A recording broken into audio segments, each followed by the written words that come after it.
Hey everyone, welcome to today's podcast. We're talking about weight loss and emotions. If you want to lose weight, you can almost expect that you're going to go through a lot of emotions during the process. And the main reason why is because you have probably been using your eating and food as a way to deal with your emotions your whole life.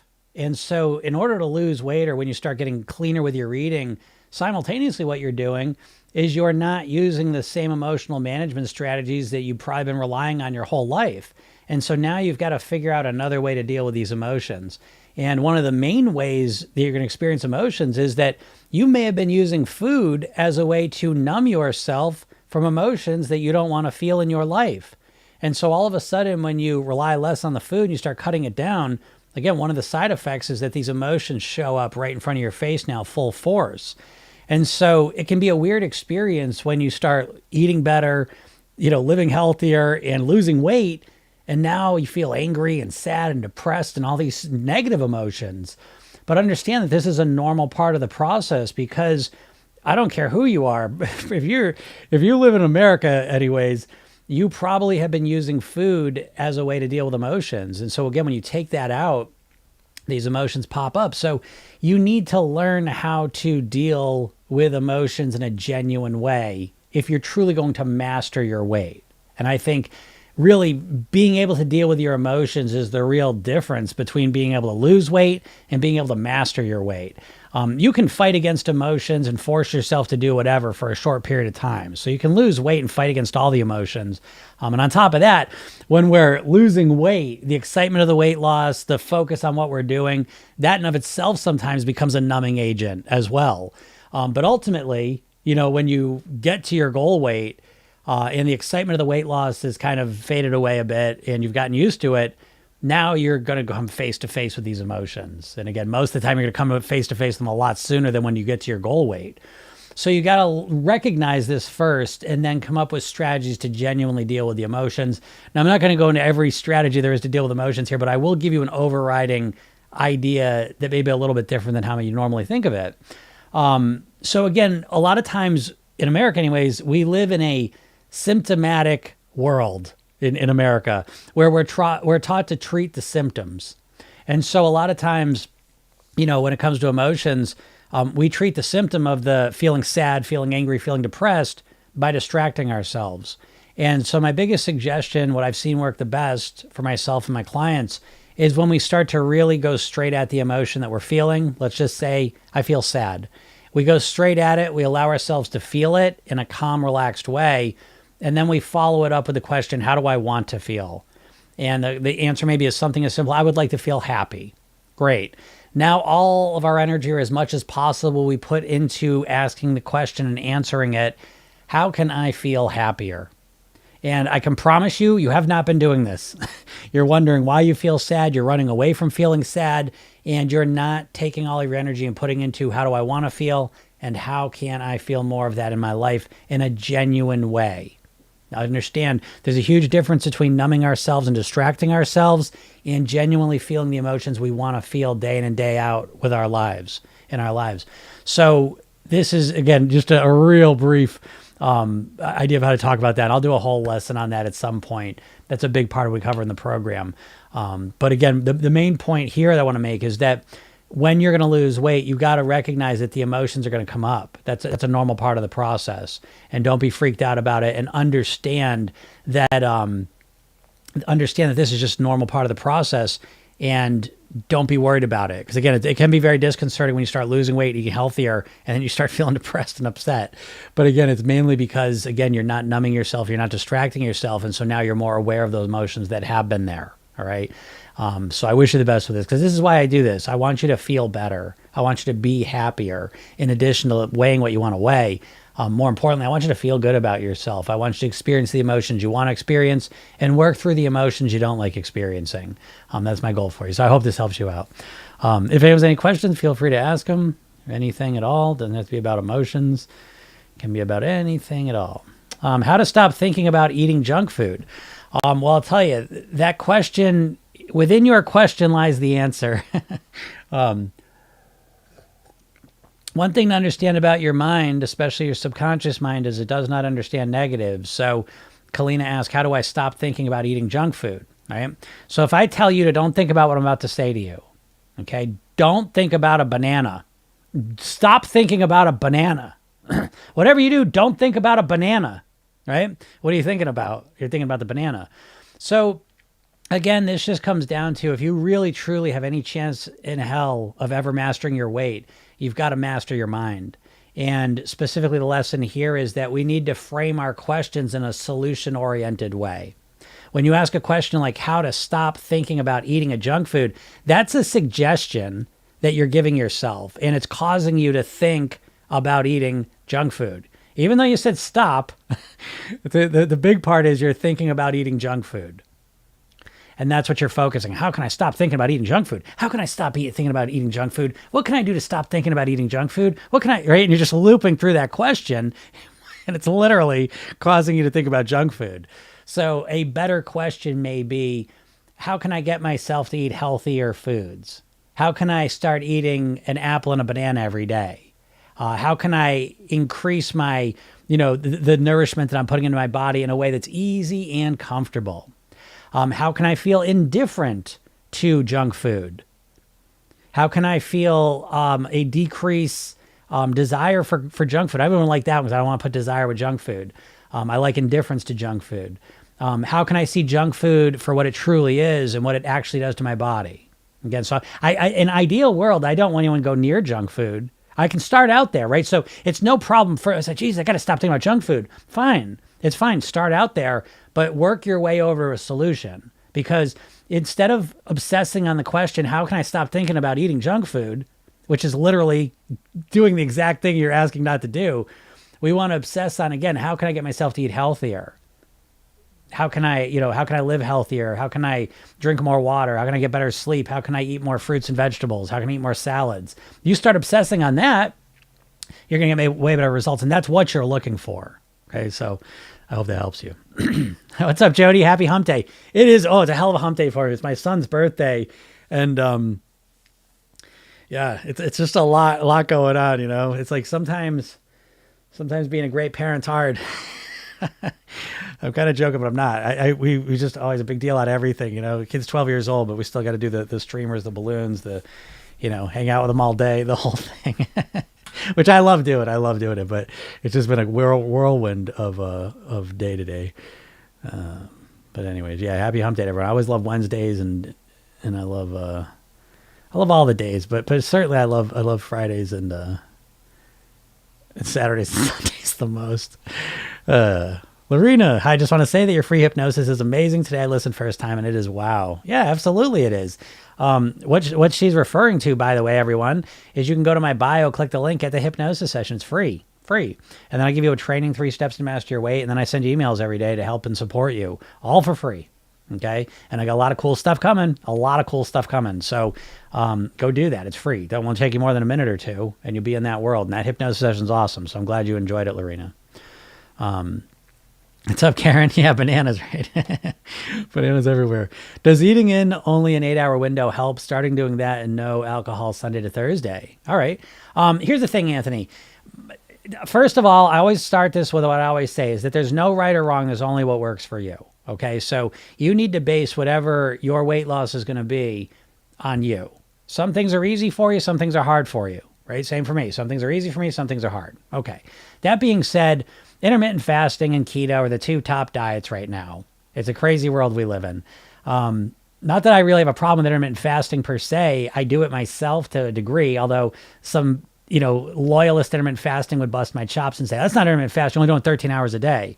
But for me, I stop eating usually around 6, 7 at night, and I start eating the next day around 7, 8. So it's around 12, 13, 14 hours, somewhere in that ballpark.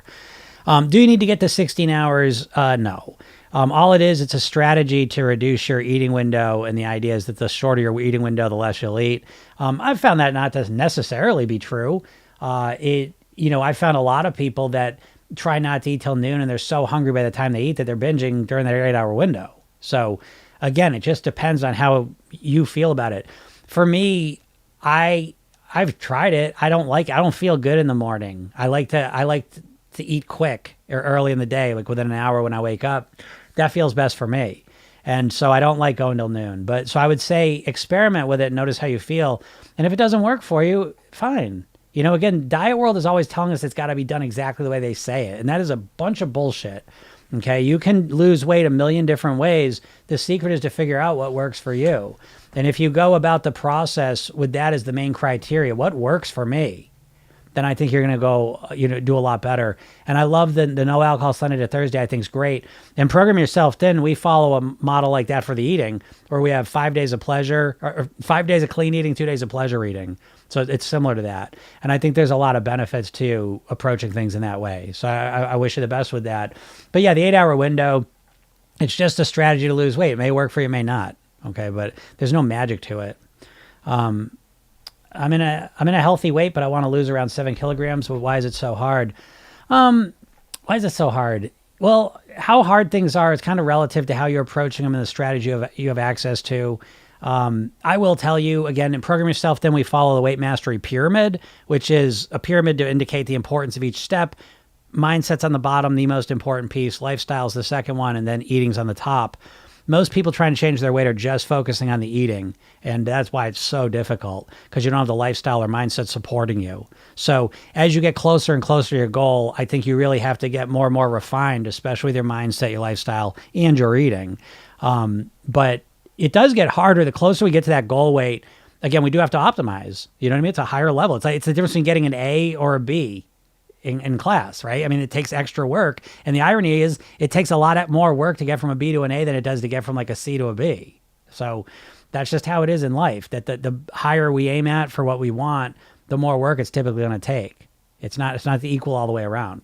That being said, the second piece is that a lot of people, we were just talking about this in the coaching group yesterday, that a lot of times people hover around their goal weight, but they stay 5-10 pounds outside of it because they don't know how to think like a thin, healthy person. They know how to think like an overweight person and a dieter. And I think subconsciously you know this. And so you hover, because when you get to your goal weight, you can't keep dieting. And you don't go back to an overweight either.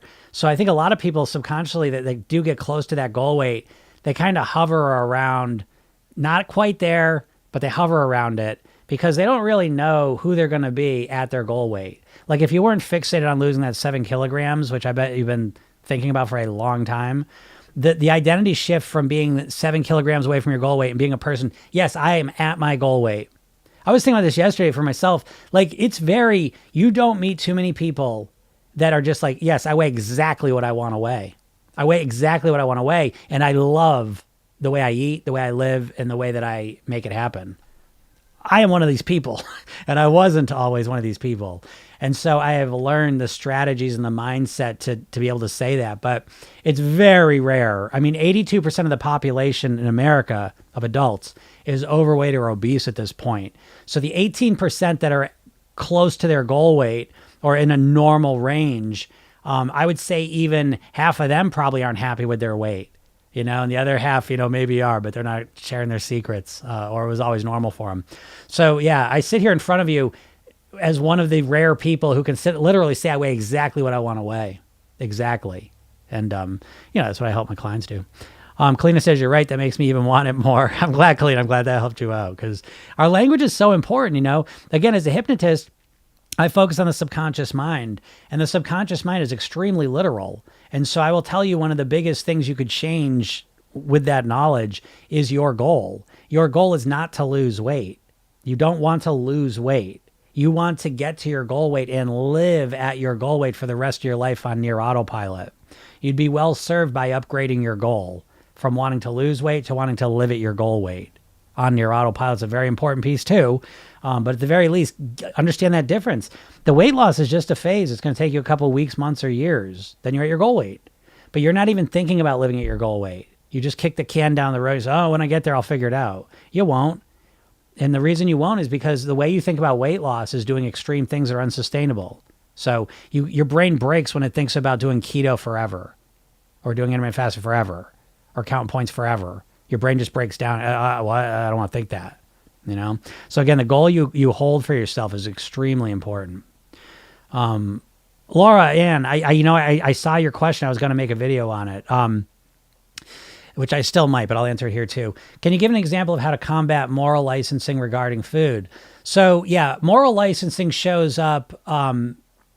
This is a cognitive bias humans have, the licensing effect. It shows up a lot with food, but especially it shows up with like working out, shows up with intermittent fasters. Okay. And what it means is when we do something good, moral, or virtuous, what we consider to be good, moral, and virtuous, we follow it up by doing something not so good, moral, and virtuous. And so with the food, we ate really well. And I was, now I deserve a treat. It's easier to see like with intermittent fasters and workouts because people get themselves to go to the gym and in their head like, oh, I burned 500 calories. I'm going to have that muffin, thinking it's only 200 calories. I'm still in a deficit. But in reality, they burn 200 calories and the muffin's 500, So again, it's almost like we let our guard down, but it's way beyond that. Licensing's fascinating because as are all cognitive biases, because I could tell you about it, but you're still going to do it. So there is that. So moral licensing with the food, again, I'd like to know your specific situation with it so I can be a lot more clear. But the general idea with food is that you ate well and now you feel like you deserve a treat. I did so good yesterday and the day before, now I can have a cookie, And so, that's just a big challenge with our minds because we also, on top of that, have a negativity bias. So it's funny that we do these things to ourselves, but we feel real good about ourselves. We let our defenses down. And then we kind of mess things up, and then we remember the mess up more than the good stuff. So how do you deal with that? What I do is I structure my eating. So I don't rely on my moods I don't leave my food decisions up to chance and moods and hunger and situations. My eating is very structured. Now that may freak you out, but I will say that I think structuring your eating is crucial. I think there's not too much. I've not seen too many people successfully change their weight who have not structured their eating. So I think you got to do that. So that's how I deal with moral licensing. There's a lot of psychology with it too, but structuring your eating is one way to do that, where you pre-plan a lot of what you're going to eat. Again, that's why I talk about the 5-2 model: 5 days of clean eating, 2 days of pleasure eating. Helps with that a lot, because if you're just in the moment, that's what I'm trying to tell you is that the moral licensing, we can even talk about it. You can learn about it and you're still going to do it. Again, this goes back. I need to give you bigger and bigger explanation of what's going on. But folks, we're subconscious creatures. We're not aware of what we do. Sorry to burst your bubble. You're not a conscious creature. You're conscious here and there for a little bit of time. You can't be conscious all the time. Think about this. There's Zen monks that dedicate their entire lives to being conscious and mindful all the time. And the way they do it is they clear everything out of their lives. And that's all they focus on. We're not built to be conscious creatures. So most of your eating, most of your behavior is done on autopilot. And so this is an autopilot process that when you ate well, now your brain says, I can have a cookie. I ate well. This isn't going to matter. So it's like you're never going to change that. So you need to, again, that's the beauty of cognitive biases and understanding them. You're wired this way. So I can sit here and tell you why you're doing I can tell you about the licensing effect. I can tell you about the negativity bias, and you're still going to do it. So what you have to do is you have to figure out strategies to deal with that. And structuring your eating is one strategy to help you do that. Lorena says, definitely going to listen to it tomorrow too. Yeah, Lorena. Yeah, that's awesome. And again, if you really get into it, you can check out my program. And I know sometimes that program's out of reach for some people financially. I get that. There's a version of it without coaching though, that's a lot more manageable. And that has sessions every single day for 8 weeks. And then there's a hypnosis library with another 30 sessions. There's sleepnosis sessions at night. There's a ton of hypnosis. So if you like the hypnosis, you should check that program out. Karen says, happy birthday to your son. You'll miss that when he grows up. I know that. I think about that constantly.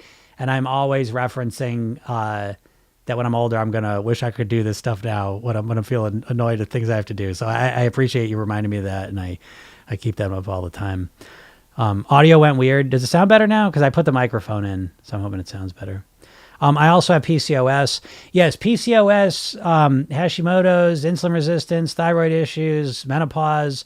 All of these things are real challenges, but you can still lose weight, okay? But as I always say, with people that have real physical challenges, like I just mentioned, I think in your situation, it's extra important that you extra focus on the lifestyle piece. A lot of times in that situation, just focusing on the food and the calories isn't enough to get you the results you want. You got to have this lifestyle piece too. I think everyone needs lifestyle piece, but especially if you're dealing with some physical issue. because the lifestyle piece starts to positively impact your body, your cells, your biochemistry, the similar way that the PCOS or the negative things make it negative. Okay. Now I'm speaking in vague generalities here. Okay. But when you start sleeping better, hydrating properly, relaxing more, breathing deeper, nourishing your body, moving more, meditating, and feeling more gratitude in your life, you start to influence yourself at a cellular level, biochemical level, and it positively impacts you. And a lot of times that'll counteract or override the negative impacts of whatever physical thing you may be challenging yourself, being challenged with. Your volume went down some. What's up, Vicky? Getting warmed up for our call. Oh my God, is the volume? I don't know, guys. Can you hear me now? That's me right now. I'm hovering because I've been overweight my whole life. Yeah, Melissa, right? So it's almost, it just sounds so strange, but it's like Melissa, in yourself right now, you've got two mindsets. You've got an overweight mindset and you've got a dieter mindset. And you can diet yourself down to your goal weight, but the same problem exists, that you know how to think like an overweight person, you know how to think like a dieter. And you can't keep dieting, and you don't go back to overweight. Which brings the core issue that I believe exists for everyone, is that you don't know how to think like a thin, healthy person. And no one's out here teaching you it. You know, I'm out here trying, doing what I can, you know, but no one's even talking about this. No one's doing it. And I know, Melissa, you're like, what the hell? What's going on? I don't understand. I think a lot of people subconsciously keep themselves above that so they can stay in diet mode. I truly believe that, because they're so worried if they stop dieting, they're going to put the weight back on. There's a lot of anxiety as you approach your goal weight. I know people think that's crazy, but if you pay attention, you'll realize there's a ton of anxiety that you're going to put the weight back on. And it's because you know how to think like a diet or an overweight person, and you don't know how to think like a thin, healthy person. That's what I help people do, you know, and that's why it's so important. John says, it's taking me about 550 calories each at breakfast and lunch to not want to eat my arm off, trying to find the sweet spot, experimenting. Yeah, exactly, John. That's exactly what I mean. And it's not just the calories, though, John. It's also the fiber content, okay? Again, if you understand calorie density, you got to understand calorie density if you got any chance in hell of ever mastering your weight. Because calorie density is the amount of calories per volume of food. So a cookie's this big and has 100 calories in it. A salad's this big and has 100 calories in it. The salad is going to be exponentially more satisfying to you. The calorie just absorbs and melts away. It's all flour and sugar. The salad has fiber in it and nutrients and things that really satisfy you. So understanding calorie density is the secret to not wanting to eat your arm off, you know, in the middle of the day. And then experimenting with some different foods. What's up, Joy? Hello. Yeah, New Jersey. All right. I'm in Massachusetts, so right up the coast a little bit for you. Frida says, can you explain more how you think like a thin person? I've been overweight most of my life. Yes. How do you think like a thin person? That's a big question. Again, please, folks, go to my bio, click the link, listen to the hypnosis session, but watch the training. The training, I go through a lot of this stuff in more detail. How to think like a thin person. You've been overweight your whole life. I don't want to disappoint you, but it's like learning another language a bit. You know, in the sense that you don't know how to think like a thin and healthy person. So when people say, oh, I know what to do, I just got to get myself to do it, you couldn't tell yourself a bigger bunch of bullshit than that. You don't know. If you've been overweight your whole life, you don't know how to think like a thin, healthy person. Just like you don't know how to speak Chinese if you grew up in America, you know? So it's like you have to learn how to think like a thin, healthy person. So there's a lot of ways a thin, healthy person thinks, but the biggest one of all of them is that the goal's different. So if you're overweight, you think your goal is to lose weight. And if you're thin and healthy, your goal is to live as a thin, healthy person, to live at your goal weight. So I hope that makes sense. Because if you think about losing weight as the goal, in your mind, you're making the goal weight the finish line. And then what? I don't know, I'll figure it out then. But it's a vacuum of space. Do you see what I mean? Like if I ask you, because I do this all the time with people that are losing weight and they get pissed off. It's a triggering question for them. They're losing weight. They're all excited. I said, well, what are you going to do once you lose the weight? Oh, I don't know, Jim. I'll figure it out when I get there. I'll figure it out. I don't want to think about that now. Yeah, you don't think about it because there's nothing there. There's nothing there. I joke, speaking of Chinese, I say like, you know, what's the Chinese word for pencil? You know that feeling you have where just there's nothingness? That's the same feeling you have when you think about how would I think like a thin, healthy person? It just doesn't exist. You know, what do I do once I lose the weight? That's territory you never consider that. So your whole mindset is about drastic things you can do to lose weight quickly, and which is why you get yourself stuck. So again, thin and healthy is really thinking about how can I live at my goal weight for the rest of my life on near autopilot. Now, there's a lot of ways to think like a thin, healthy person. That's a big, big question you're asking. But what I gave you is kind of a big generalized answer to that because I got to get out of them in anyways. But go watch the training. I go in a lot more detail about that.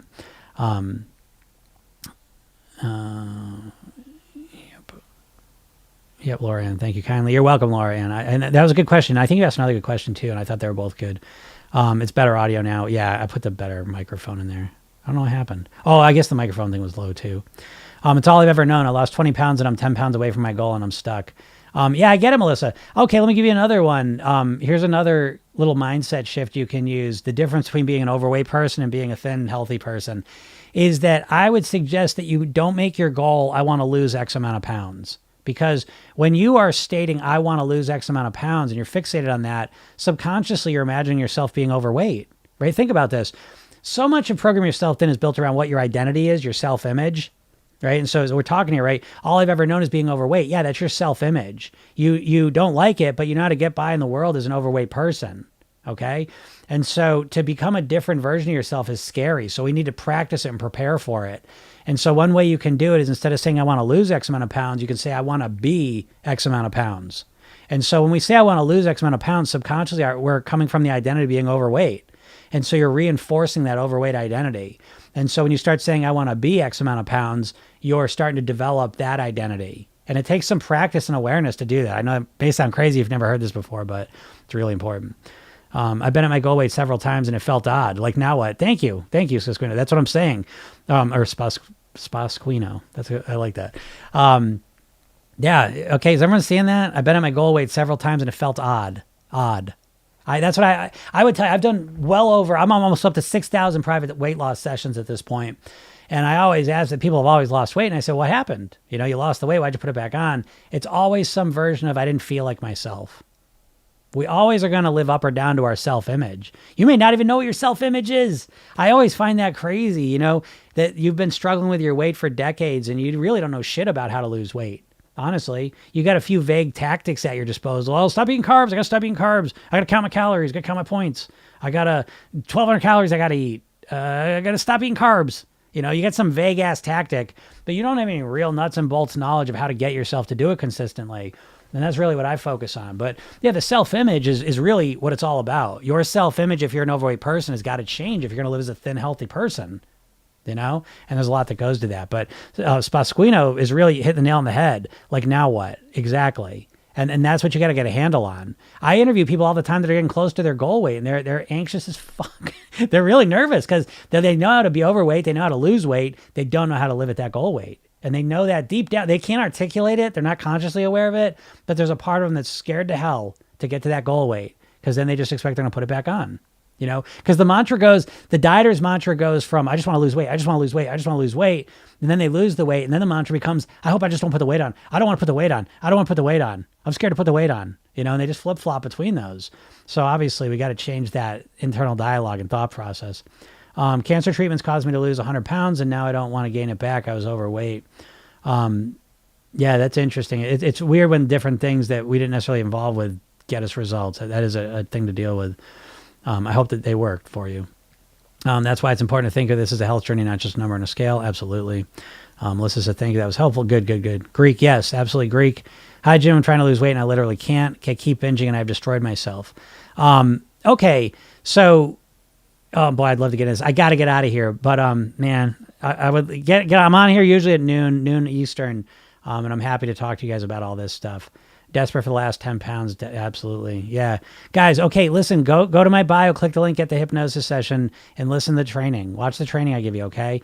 And then read the emails I send you every day. It's all free, okay? If you're really serious and you like it all, you can check out the program. You can work with me, okay? But get the free stuff at least and look into that because it'll help you. I guarantee it. It's a different perspective on things.